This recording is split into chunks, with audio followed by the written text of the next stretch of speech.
project was firstly initiated by our outgoing General Secretary, whose vision and efforts in implementing new strategies for the Federation cannot be sufficiently underlined.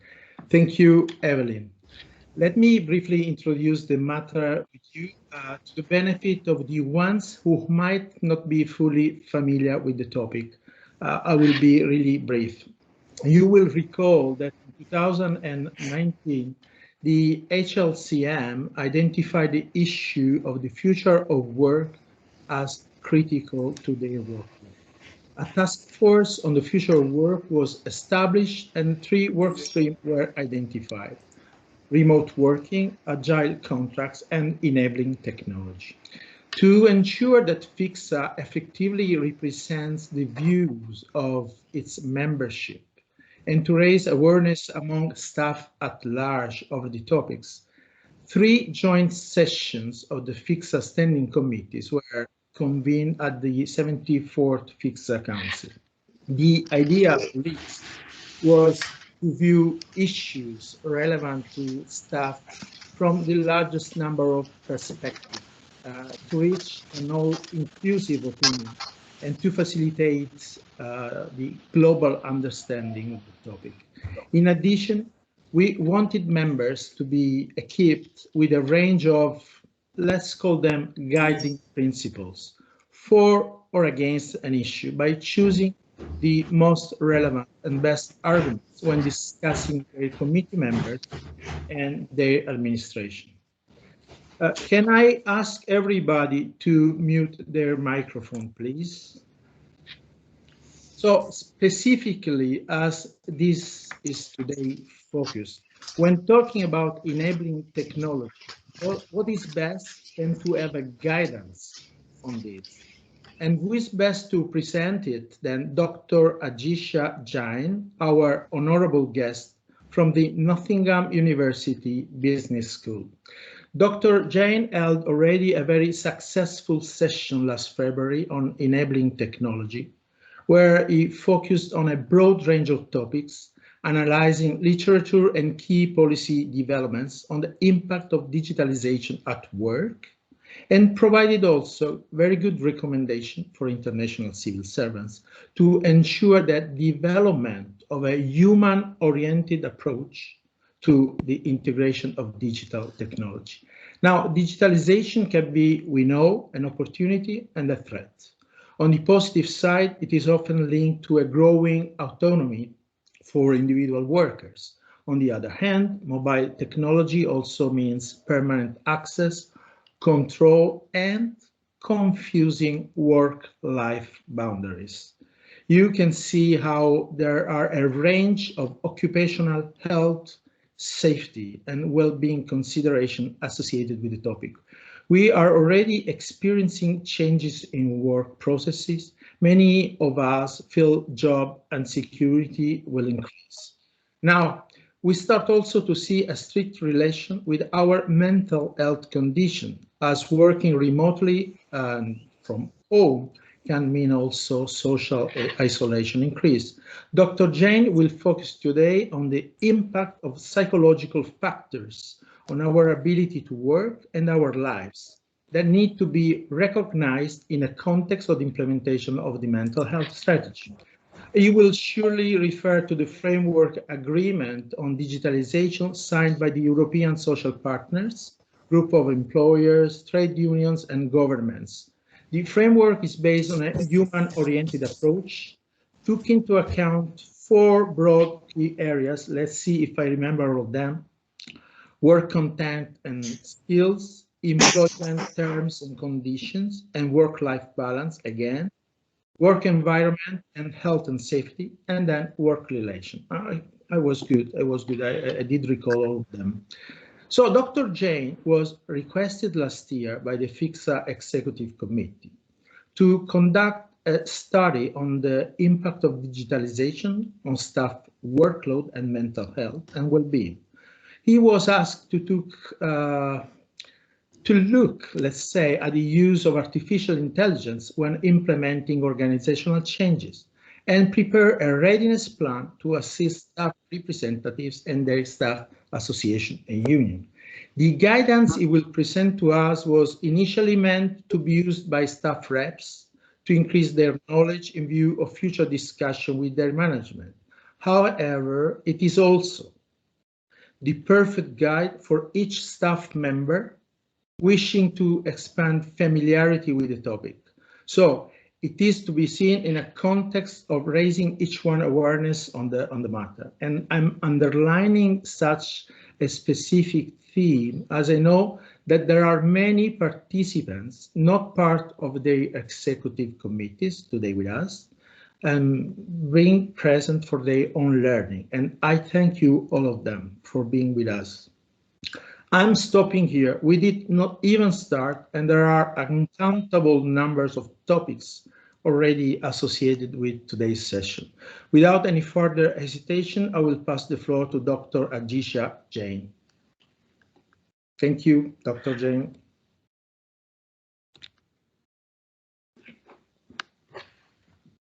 Thank you for the very nice introduction. I think I hope you can see my screen.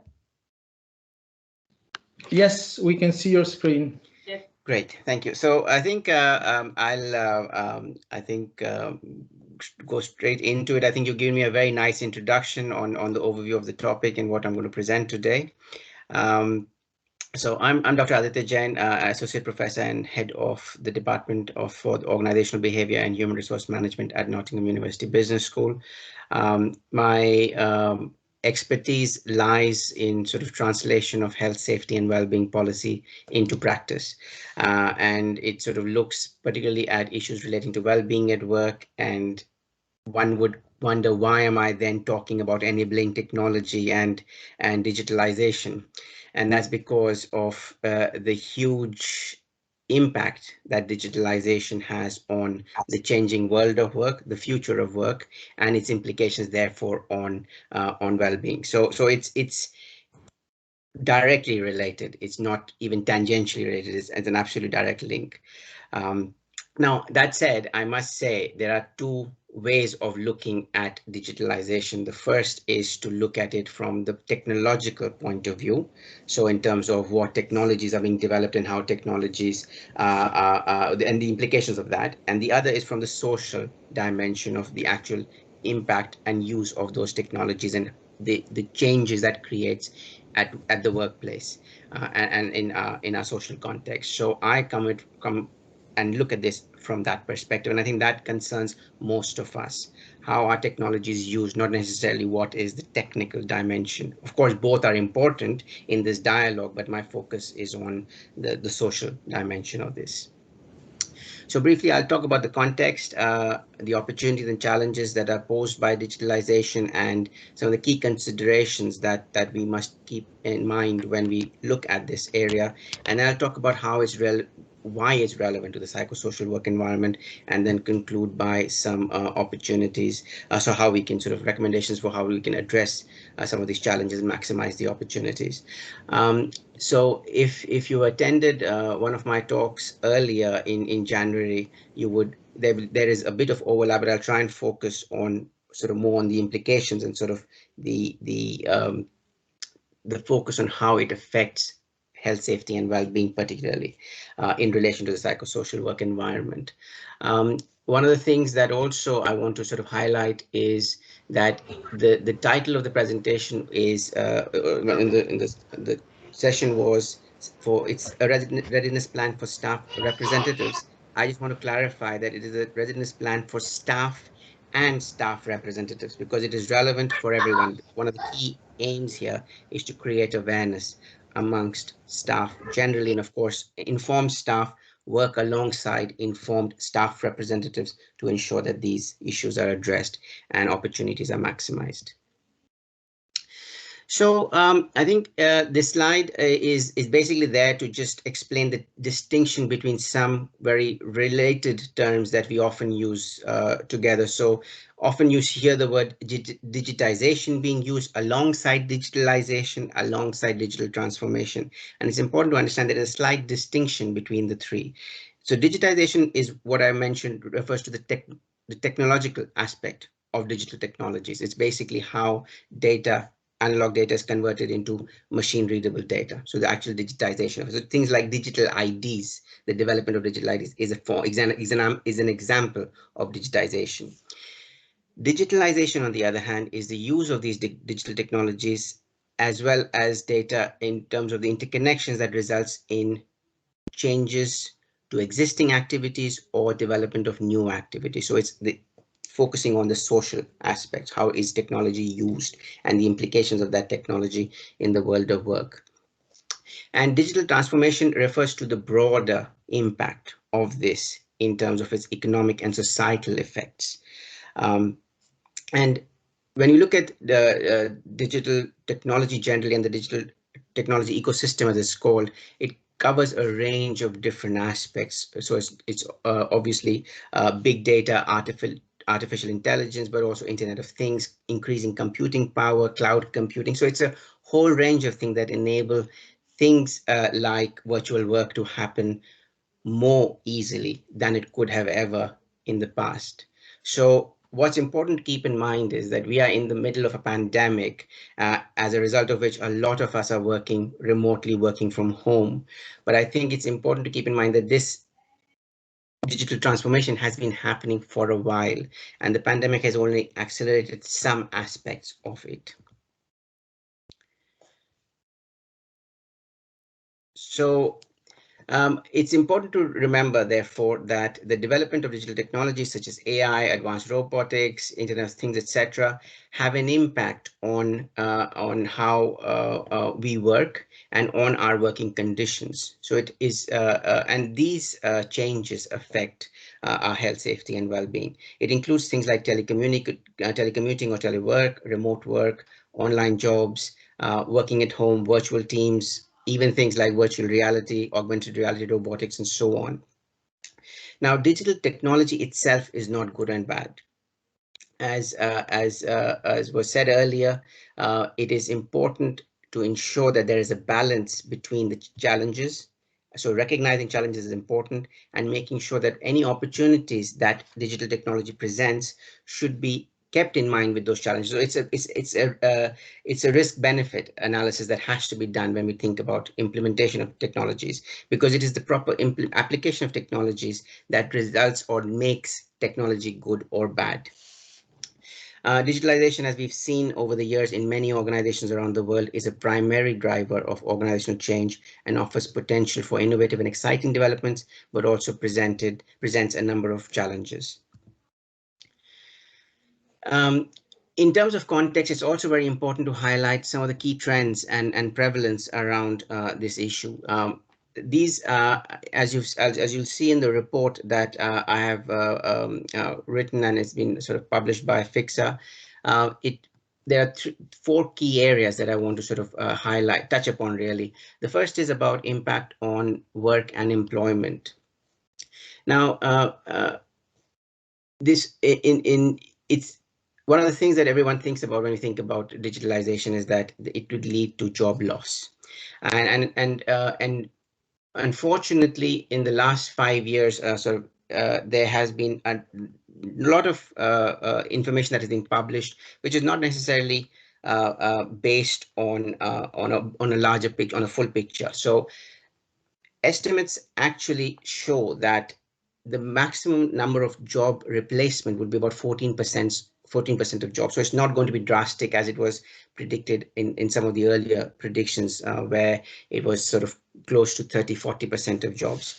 However, the main impact is going to be on how work is carried out right now. So there will be significant change in existing jobs. So they won't be replaced, but they will change. So people will work more with technology.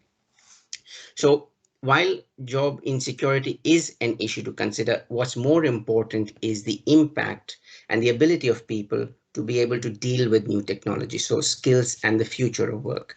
And what the evidence shows us in relation to this is that it is extremely important to reskill staff to ensure that they are able to apply and use existing technology.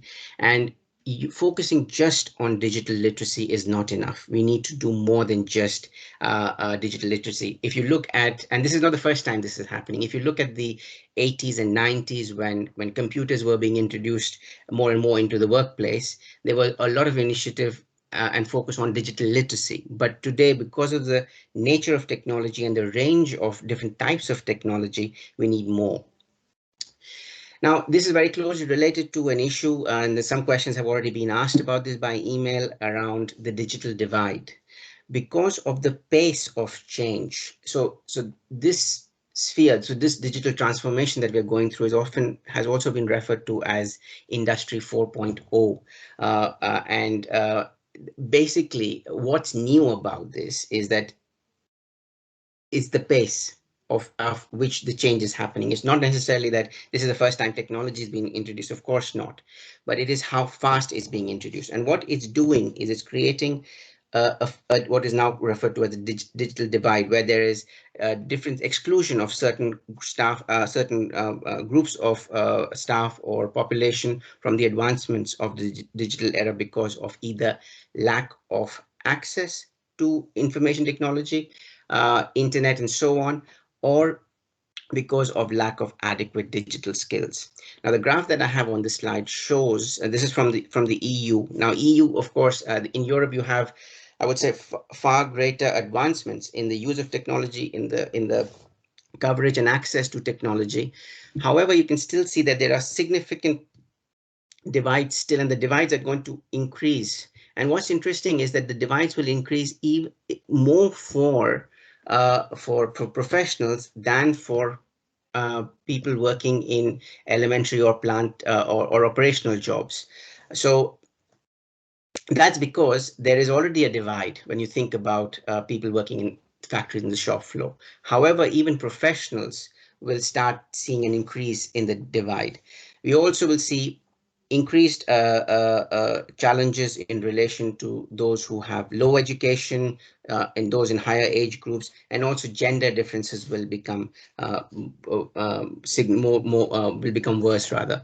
So I think it's important to think about these issues and keep these in mind when we think about this context. And of course, the pandemic has had a huge impact as well, and it's basically increased the pace of change even further. Now, there are debates at the moment ongoing whether we'll return to how we used to work, but I think the general consensus is that we will largely return to how we worked in the past, but technology will play an even more fundamental role, and the pandemic has increased the pace of this transformation. Now, as I said earlier, the impact of technology and the use of technology is not good or bad. It's both. And technology does offer a number of opportunities. It can help us make work faster. It can make work more efficient and cost effective. It can allow people to connect from anywhere. So that helps in a way addressing access issues that people had before. You don't need to travel anymore. You can connect to meetings more easily than in the past because you might be constrained because you didn't have budgets to travel and so on. That, of course, has a further effect on reducing greenhouse emissions and so on. Technology also allows communication, collaboration processes to be improved, and also the use of virtual reality, augmented reality, which will come increasingly in the next few years, is going to help improve this further. Technology can also help make jobs more flexible and more accessible to a larger pool of people.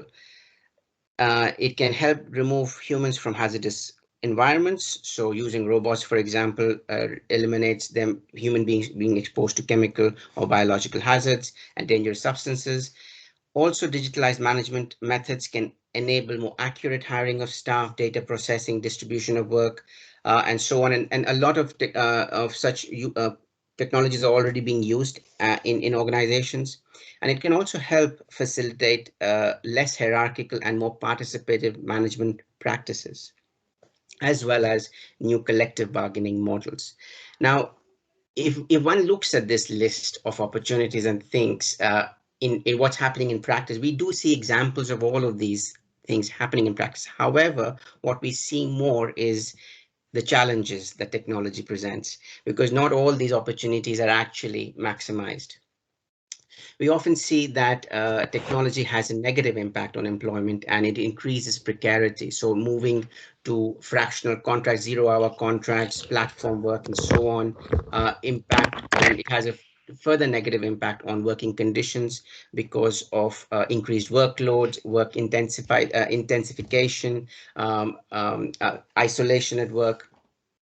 It also creates problems around inadequate skills and competence requirements. So it goes back to what I said before in terms of trends around the importance of skills development in this area. It also has significant implications on occupational health, safety, and well-being, particularly issues relating to mental health at work.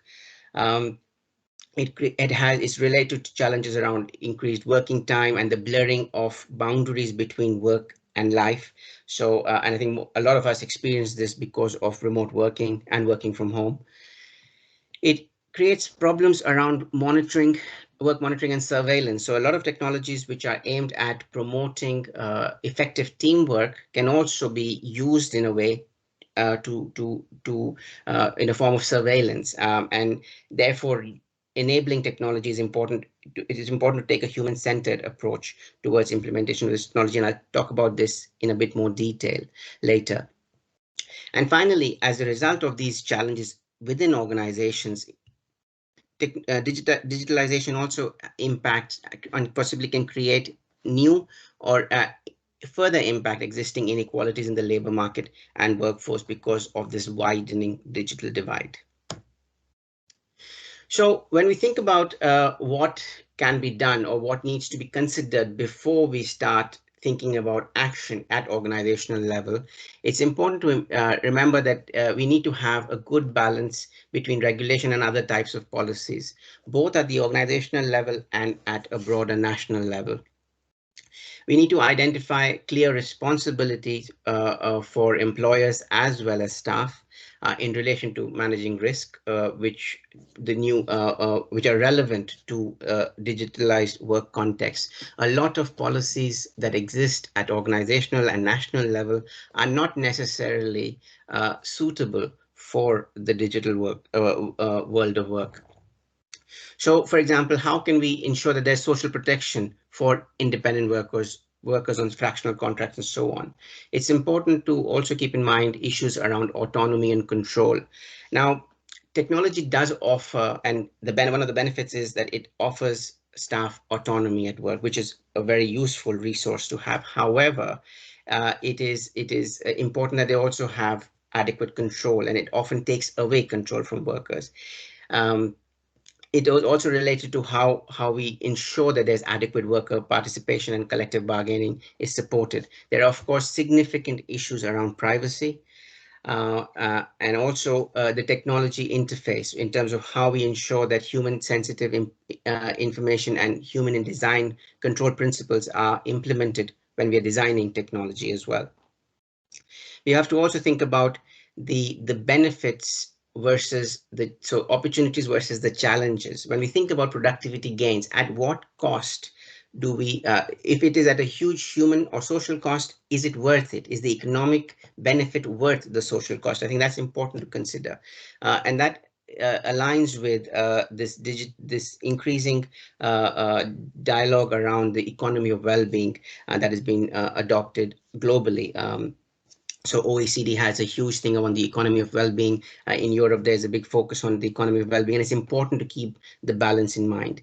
And finally, it's important to keep in mind workforce diversity. There are huge implications and differences because, as I said, of the digital divide in terms of there are different needs for diverse groups. So it's important to keep in mind the different needs of these different stakeholder groups.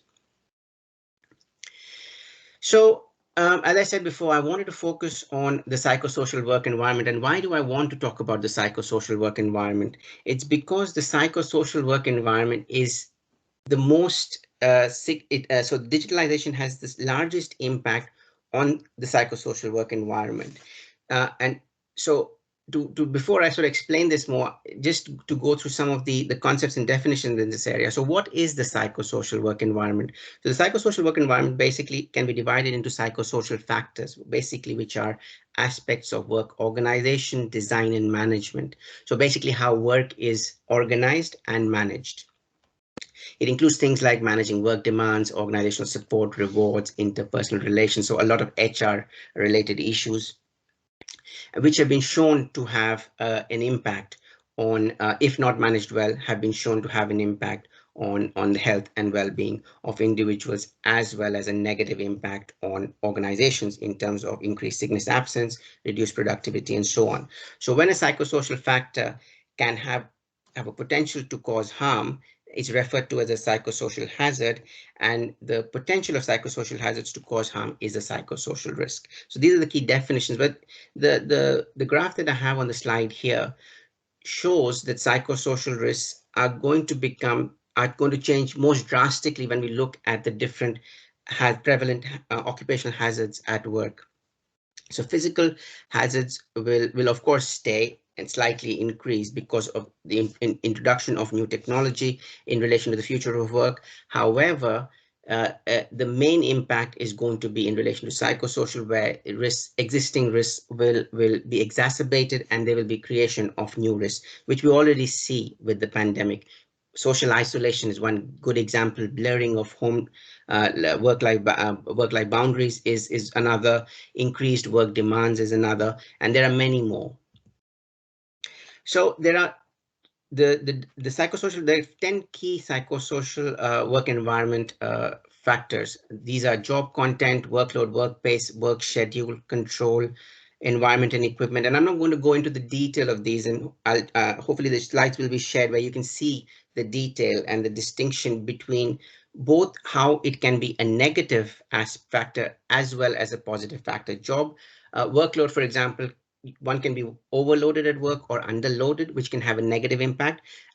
On the other hand, an appropriate level of workload with appropriate work pace and sensible and achievement deadlines can have a positive impact. It can help increase engagement at work. It can improve job satisfaction, retention, and so on.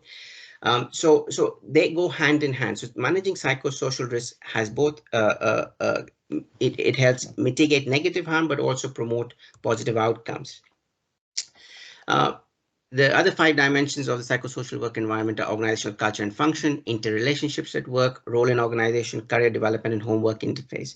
So all of these factors are part of what we all do as people working in organizations. It doesn't matter which organization we work in. It doesn't matter which level we work at or what our job role is. All of these factors affect us, and different functions, especially line managers, play a key role in managing the psychosocial work environment. So it's not just HR who has responsibility, or occupational health which has responsibility. It is everyone who has responsibility for this. Similarly, the impact of digitalization has to be managed by everyone at work. So how do we address these challenges?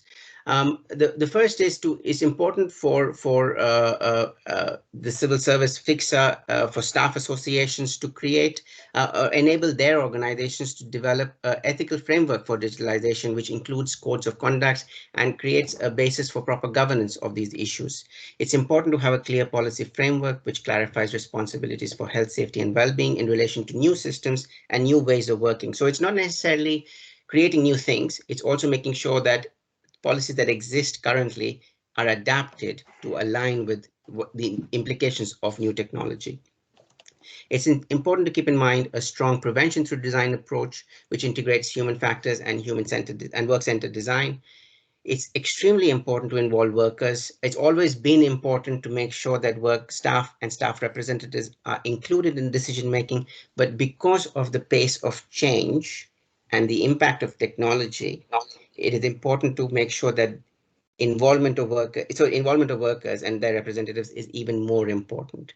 It's extremely important to make sure that the training systems that exist already are adapted, and work and staff are trained to address digital skills. It's important to have effective occupational safety and health services for all staff. So the approach of providing occupational health services to staff has to change. It cannot just be based on a medical model. There needs to be increased collaboration between different stakeholders, academics, industry, social partners, and so on, to to forecast the possible impact and address issues. So we need to understand that a lot of these issues are interlinked, and digitalization only makes the interlinks stronger. We cannot deal with various issues in isolation. The challenges that I presented earlier have to be looked at collectively. And to do that, we need to have a broad multidisciplinary approach, and we need holistic policy models, both at the organizational and national level, which allow us to develop a lifelong perspective to working health with a strong well-being focus. Now, finally, to conclude, I wanted to just present the European Social Partner Framework Agreement, as Mino said in the beginning of the presentation of the session, and why one would ask, am I talking about the European Social Partner Framework Agreement, and why am I not talking about something else? And that's because this document, this agreement, was one developed through a multi-part stakeholder initiative. So it's not developed just by an organization, just by a government, or just by business. It's done by everyone collectively. Thanks for your patience. And secondly, it's extremely important to highlight that it's a very integrated, multidisciplinary approach. The idea here is that it helps create awareness and improves understanding across all key stakeholders about the opportunities and challenges that are resulting from digital transformation. So it is a very useful basis to develop either organizational, various multi-agency policies, as well as adapt existing policies. I won't go through the stages of the model. They're all detailed in the guidance that I've presented. And just to go back to the framework, why did I talk about psychosocial work environment? Because if you look at this model, it's talking about work organization as a core. And if you look at the definition of psychosocial work environment, it is how factors which are related to work organization. So work content, working conditions, work relations are all psychosocial factors. So this model recognizes the relevance of the psychosocial work environment and uses that as the basis to create a digitalization partnership process. It suggests a step-by-step risk management process. So these stages, these 5 stages in this model, are about risk identification, assessment, identification of action plans, and then implementation of appropriate measures, as well as joint monitoring. So it's a plan, do, check, act approach. These approaches are used in the UN already.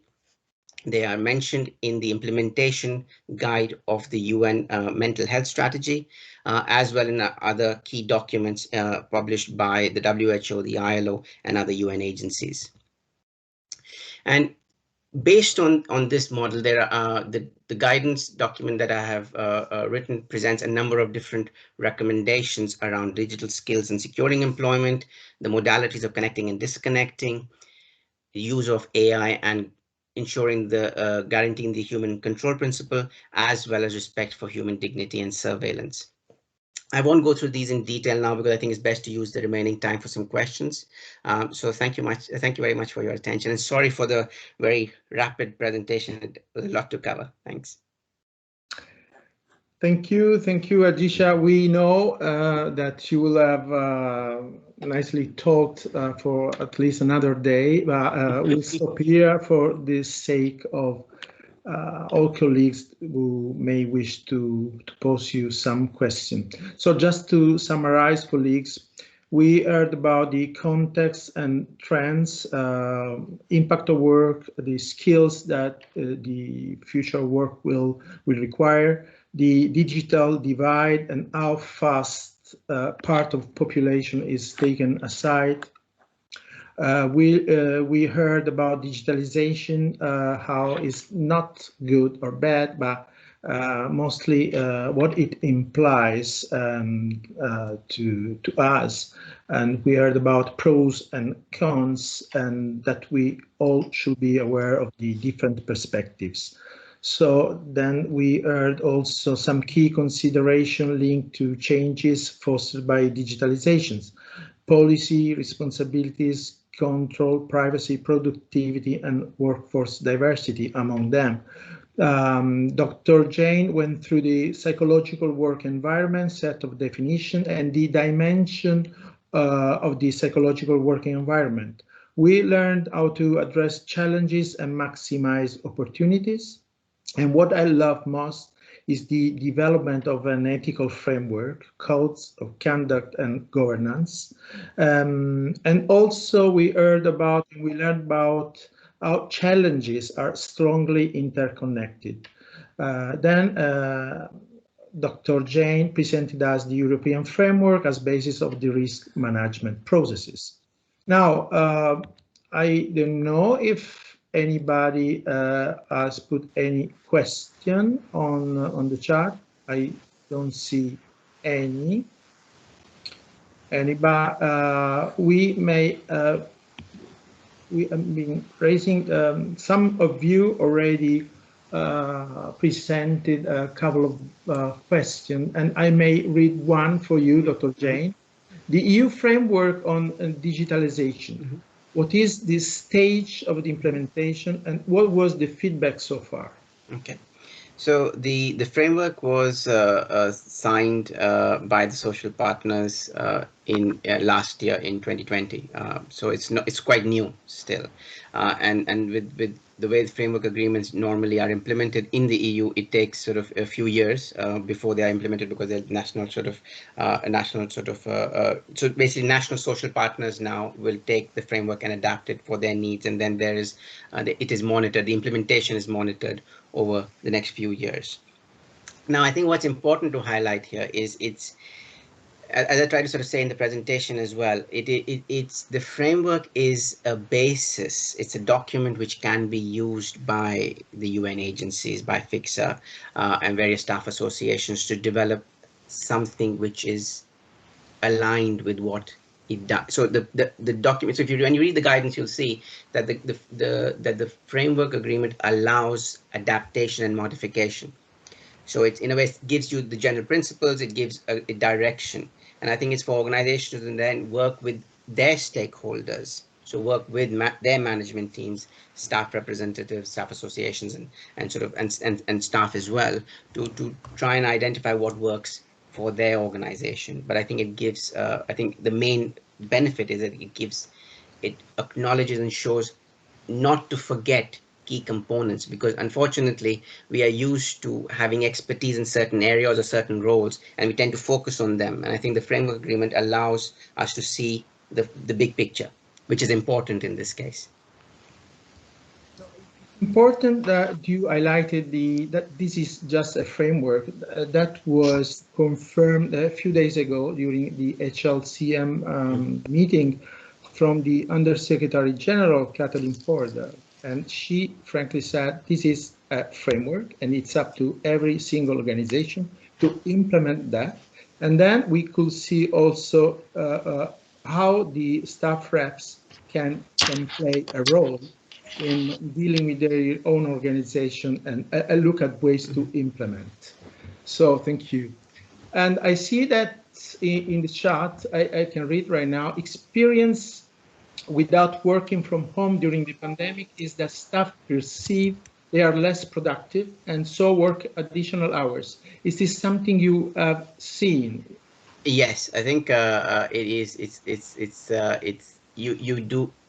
I think everybody feels that they're working more, and you feel that the productivity seems to have reduced. But I think it varies depending on job roles and the nature of work itself. I think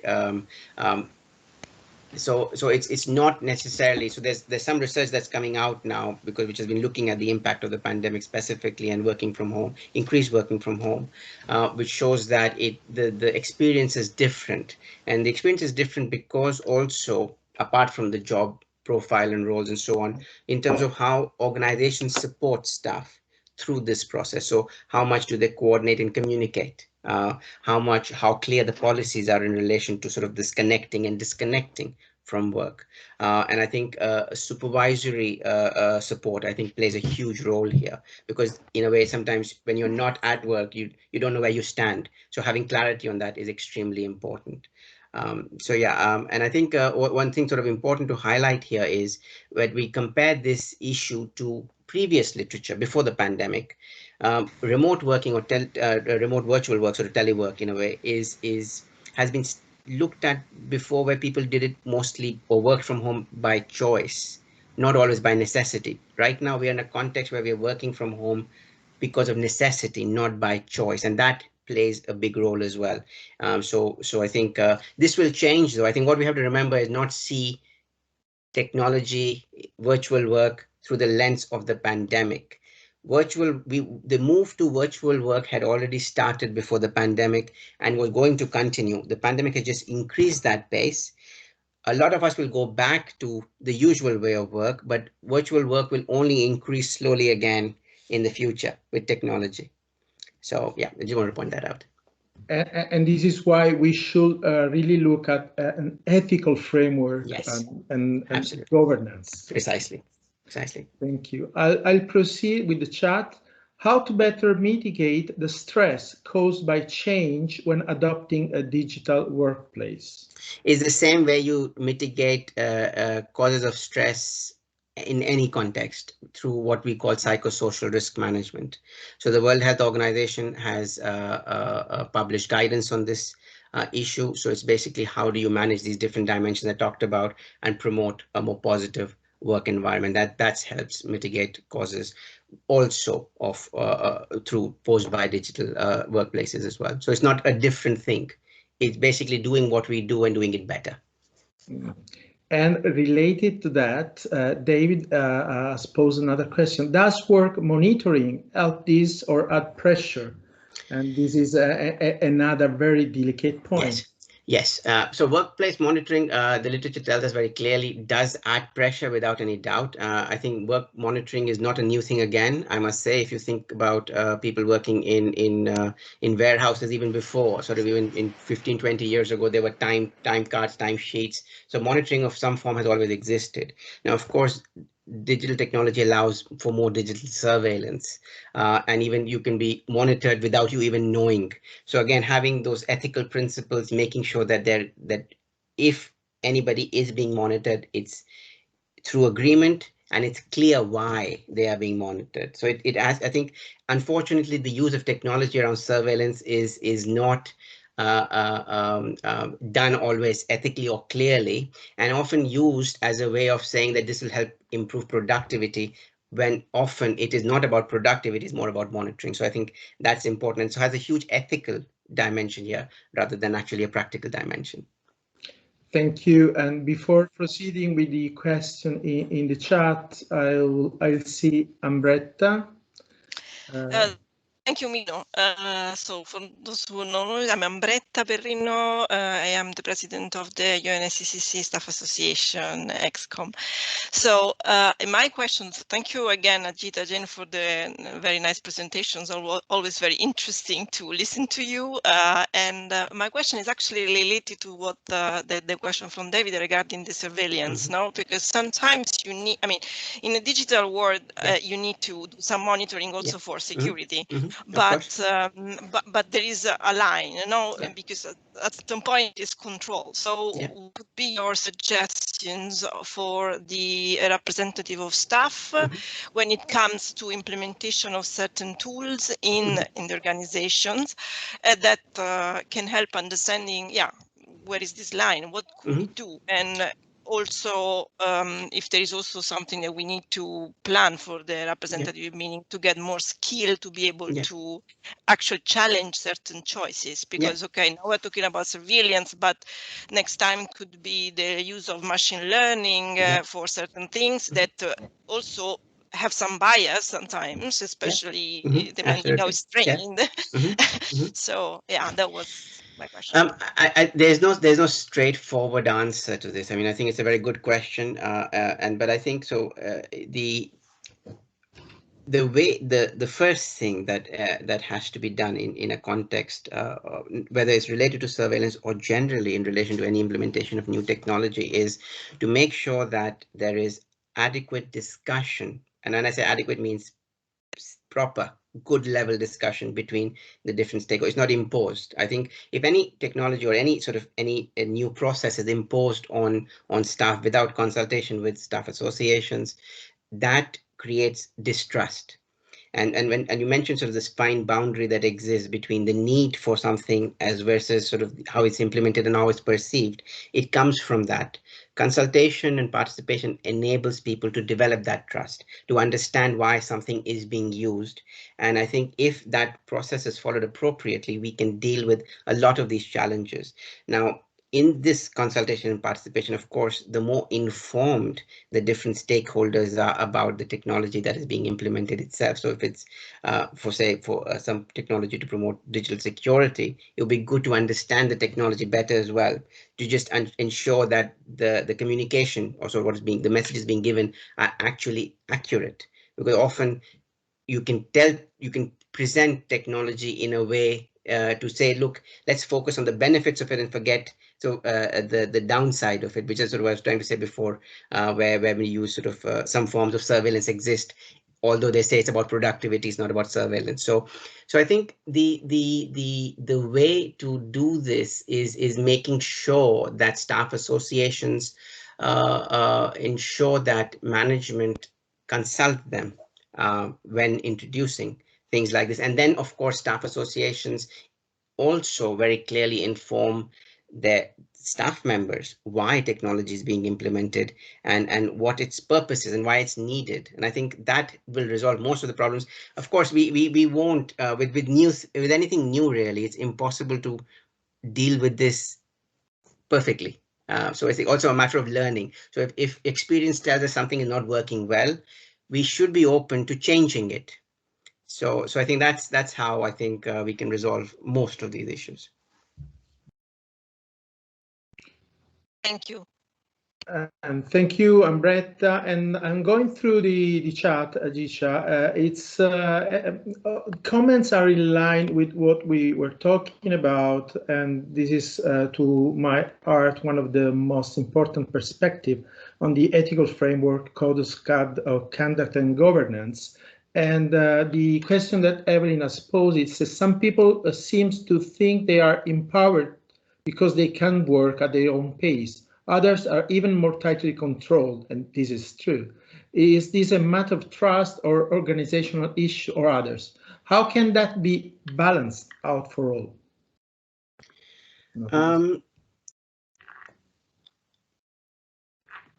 I think the way for me to look at this is, again, sort of, I don't see digitalization or the impact of digital transformation separate from things that we are already doing in organizations when we look at managing the working environment. So I think dealing with these various issues are linked to the principles that make what one would consider good management. Good management is empowers workers. It's good management will ensure that the working environment, so not just traditionally seen as the office space, or it's the working environment refers to the psychosocial work environment as a outline. So ensuring a positive psychosocial work environment will address all of these issues, and trust, organizational culture, are all part of that.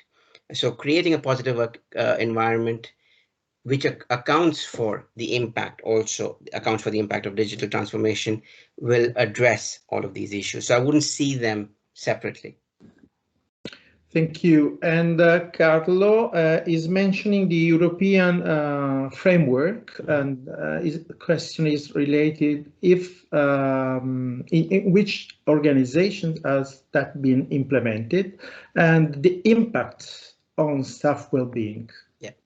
So as far as I'm aware, I don't think it has been, as I said, it was signed only last year, late last year. So it's not been implemented in organizations as of now. And as I said, the way the European social partner agreements work is not necessarily to be just implemented within one organization. It's to create, so it's meant for implementation at national level. So depending on a national context in an EU member state, they will translate it and adapt it for their purposes, and then work with organizations within the country to implement principles from it. I think again, it's sort of, the framework is, I would say, if based on there's a lot. So in addition to the guidance on the FICSA website, there's also a large report which details the evidence around this issue. So if you read the evidence, and when you read the framework agreement, the framework agreement acknowledges what's happening. So it acknowledges the evidence base, and it's based on that evidence. So the impact that it will have on staff well-being and is what one would expect from the evidence base that we have as of now. So I don't think we need to wait to see positive effects of the agreement before we adapt it. The framework is based on what we know is going to happen. And I think because of digital transformation, we cannot wait. That's the whole point now. I think the pace of change is so fast. If we wait, things will get far worse before we start making it better. And with technology, you have to act before you implement technology. And that's a challenge now. And most organizations are not designed to operate like that. I think that addressing all those issues is in the interest of the organization, Yes. and requires a clear commitment, yes. from senior management. Yes. It entails a lot of effort in moving from words to this. No, we are here to see how and when it will become a reality, but it's the real issue now. Kusum has posed another question. Does the remote working outside working location can play a role in balancing social aspect, especially for people who are alone or want to be with family members vulnerable to pandemic situation? Yeah, I think I'm just trying to sort of understand the question correctly. Does remote working also can play a role in balancing? I think remote working is in itself not problematic. I think what is important when you think about remote working is that it is one that is ideally voluntary, so it's not being forced upon. I mean, I think the pandemic, of course, is a case where most of us are doing it because we have to. Now, it has different implications, therefore, for people with different current needs. So if somebody has caring responsibilities and are required to work from home, the impact of that on them will be different from somebody who is single and basically working from home. So it's a huge difference. So you can't necessarily compare. What's important in any context when somebody is working from home, and especially working alone, is to ensure that they are not isolated or they don't feel isolated. So ensuring that there is a balance between sort of connecting them. So the social aspects play a key role here. But again, social aspects, sort of the connection online, connecting and communicating socially, should not be forced either, because that can have a further detrimental effect. So rather than having a positive effect, so for example, in the university, we have these sort of, in our departments, we have coffee sessions, which are not meetings. It's basically for people to connect voluntarily if they feel like. But if various heads of department force staff to attend coffee sessions as well, then it becomes more problematic. So the whole social dimension is lost and the benefits are lost. So I think it's important to sort of have, obviously, trying to ensure there is some sort of social connection. But again, it has to be based on what people need and want necessarily. Yeah. Adisha, in terms of training, could we identify any priority area for upskilling of our staff? It's a difficult question to answer because I don't know what training exists already. I know the UN has a big training program for staff. I think what in terms of upskilling. So basically, I would think it's important to do a training needs analysis to identify what technologies are being implemented, what technologies are forecast to be implemented, and then along with that, you do a training needs analysis to identify where the gaps are and where the training needs are, rather than wait for the technology to be adapted and then see the gaps. I think so we need to sort of try and forecast what will be the future training needs, and you'll need to do a proper analysis of those training needs to be able to answer that question. Okay, and another question that I have, we are more and more looking at how technology is shaping our lives and at its impact on social and economic parity. Lack of technology or technological access could be the driver for inequality, though. And we are witnessing, for example, the influence that it might have on educational aspects. Not every kid has access to what it can be considered a good technological standard. As far as we go on, can we predict which economic system will be most effective in providing equal contact to the benefits of technology? Yeah. I think that the latter part of the question is, I mean, the economic system. I mean, I don't think I understand that clearly. I mean, it's not just an economic system that would determine access to technologies. I think several other factors, political factors, social factors, technological factors, and so on. I think, but it's an important question because it talks about the digital divide. We already live in a very unequal world. There's inequality not just between countries, also within countries. And I think it's important to address those inequalities because they lie at the basis of the digital divide.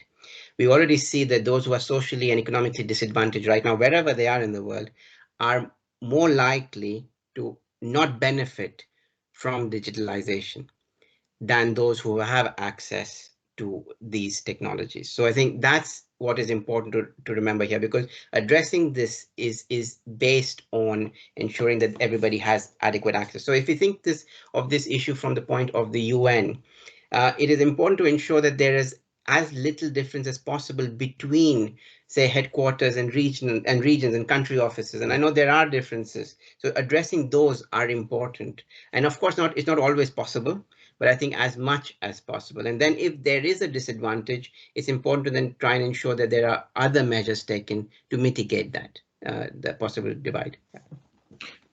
I see that we have a very few minutes, and just to raise perception about another aspect that could tend not to be considered when talking on technological gap.